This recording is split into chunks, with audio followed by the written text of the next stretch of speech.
할렐루야. 오늘도 우리에게 은혜를 베풀어 주시는 그 하나님을 이 시간 바라보며 나아가기를 원합니다. 오늘은 종말의 때를 사는 지혜라는 제목으로 우리가 하나님의 말씀을 나누어 보도록 하겠습니다. 고난주간 계속해서 이어서 예수님의 행적을 따라 우리가 말씀을 나누고 있는데 이것이 우리에게 큰 은혜로 다가오기를 원합니다.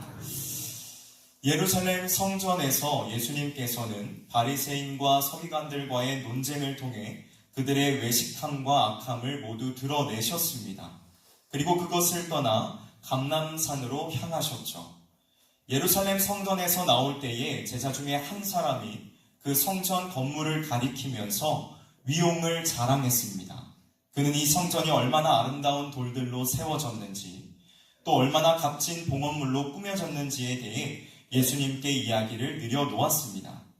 그 제자의 이야기를 잠잠히 듣고 계시던 우리 주님께서는 그에게 생각지도 못한 아주 충격적인 말씀을 하십니다. 너희가 보고 있는 이 건물은 돌 하나도 돌 위에 남지 않고 다 무너지게 될 것이다.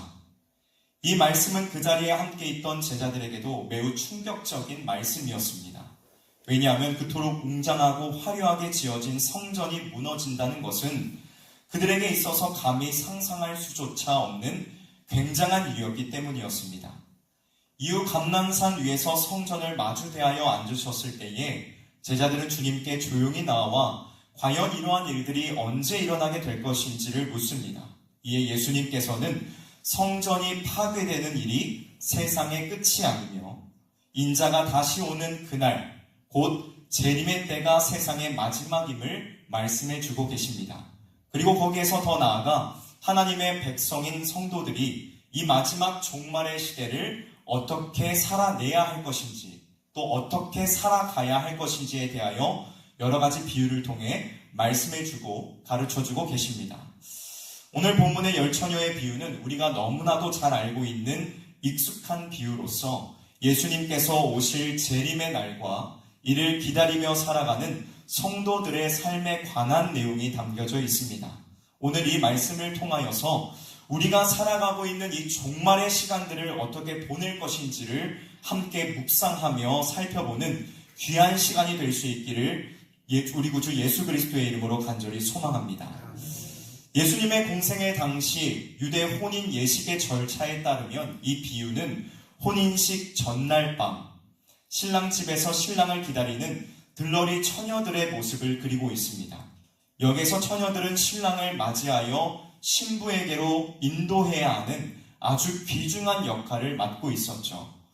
비유 속에서 예수님께서는 이 귀중한 역할을 맡은 처녀들을 크게 두 가지의 부류로 소개하고 계십니다. 어떤 처녀들이 있다고 말씀하고 계실까요? 역시 우리 성실교회 훌륭합니다. 먼저는 슬기로운 5 처녀가 있다라고 말씀을 하시면서 남은 5 처녀를 미련한 처녀이다라고 말씀하십니다.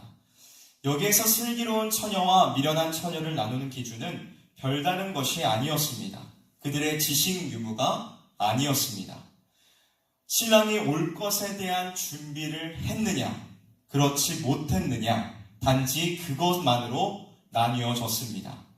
슬기로운 5 처녀는 등과 함께 기름을 준비했습니다. 반면에 미련한 처녀들은 기름이 떨어질지도 모른다는 생각을 전혀 품지 못한 채 신랑을 맞이하기 위한 기름을 전혀 준비하지 않았습니다. 신랑이 일찍 올 것이라 생각했던 처녀들은 처음에는 기대감을 가지고 흥분 속에 있었을 것입니다. 그러나 어떠한 모종의 이유로 도착해야 될 신랑이 더디 오게 되고 결국 밤이 늦도록 신랑이 오지 않자 그를 간절한 마음으로 기다리고 있던 처녀들은 하나 둘씩 졸더니 결국 모두 잠이 들고 말았습니다. 그들이 모두 잠에 들었을 무렵 신랑과 함께 온 친구들인지 아니면 다른 누구인지는 정확하게 알 수 없지만 이 처녀들이 그토록 기다리고 있던 신랑이 도착했다라는 소식을 전하게 됩니다. 화들짝 놀라 잠에서 깬 처녀들은 급히 자신들이 가지고 온 등에 불을 붙입니다. 하지만 기름을 준비하지 못한 5 처녀의 등은 오래가지 못하여 모두 불이 꺼지기 시작하였고 그녀들은 옆에 있는 슬기로운 5 처녀들에게 기름을 나누어 달라고 요청합니다.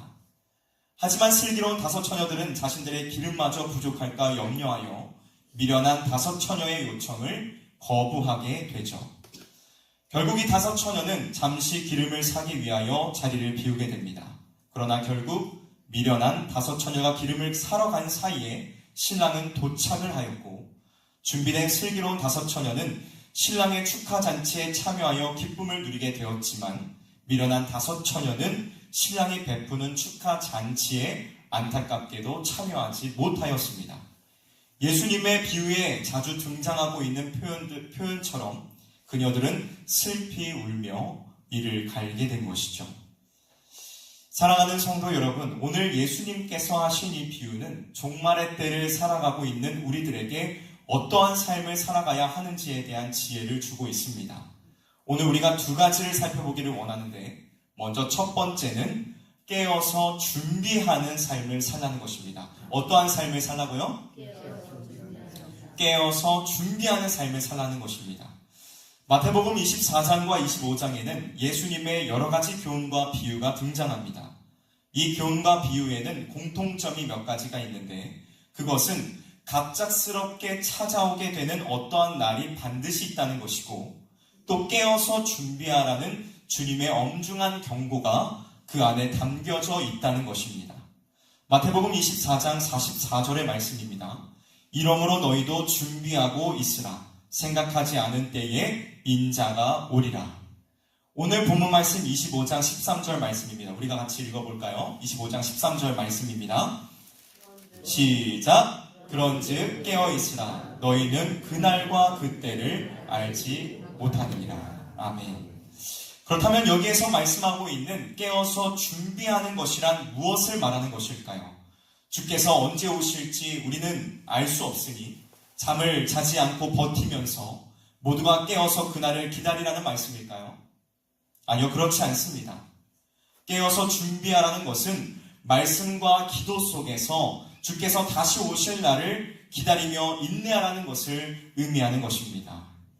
여러분, 우리는 모든 일상 속에서 하나님의 말씀을 따라 살아가야 합니다. 믿으십니까? 그분의 말씀을 즐거워하지 않으며 본성적으로 미워하는 이 세상의 가치를 조차 살아가지 않고 말씀의 정도를 따라 살아가야만 합니다. 오늘 본문의 비유 속에서 모든 처녀들은 밤이 깊어지고 신랑이 오지 않자 잠이 들고 말았습니다. 종교개혁자 칼빈은 이 말씀을 주석하면서 모든 처녀들이 잠이 든 것을 성도들이 육신을 입고 있는 동안 매여 있을 수밖에 없는 지상적인 것에 집착이라고 하였습니다.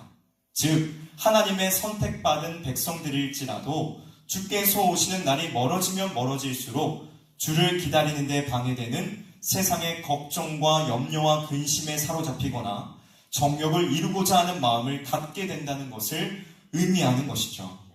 여러분, 우리는 삶 속에서 많은 경우 하나님의 말씀보다 내 삶의 즐거움을 따라 살아가는 것을 더욱더 기뻐합니다.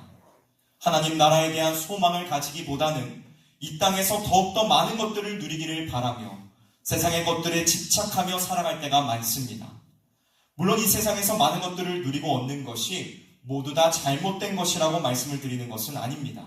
이건 역시 하나님께서 우리에게 허락하신 기쁨들 중 하나입니다. 그러나 여기서 중요한 것은 하나님의 말씀을 모조리 잊어버리고 세상의 것들을 누리는 것에만 혈안이 되어 있는 것을 경계해야 된다 말씀하고 있는 것입니다. 우리는 삶 속에서 지나친 염려와 걱정과 근심 속에 살아가서는 안 되며 세상의 일시적인 것들을 누리는 것을 삶의 가장 우선순위에 두어서는 안 됩니다. 우리는 반드시 먼저 하나님의 말씀을 따라 살아가야 하고 그리스도의 성품을 담기 위하여 날마다 힘쓰고 애써야만 합니다. 마태복음 25장 31절에서부터 46절의 말씀을 보게 되면 임금과 함께 오른편에 서 있는 자들과 왼편에 있는 자들이 등장합니다. 여기서 임금은 오른편에 있는 자들에게 예비된 나라를 상속하면서 자신들이 이러한 상을 받는 것에 대하여 의아해하는 이들을 향해 이러한 말을 합니다. 우리가 같이 찾아볼까요? 마태복음 25장 35절에서부터 40절까지의 말씀입니다. 마태복음 25장 35절부터 40절까지의 말씀입니다. 우리가 함께 읽도록 하겠습니다. 시작! 내가 줄일 때에 너희가 먹을 것을 주었고 목마를 때에 마시게 하였고 나그네 되었을 때에 영접하였고 헐벗었을 때에 옷을 입혔고 병들었을 때에 돌보았고 옥에 갇혔을 때에 와서 보았느니라. 이에 의인들이 대답하여 이르되 주여 우리가 어느 때에 나그네 되신 것을 보고 영접하였으며 헐벗으신 것을 보고 옷 입혔나이까?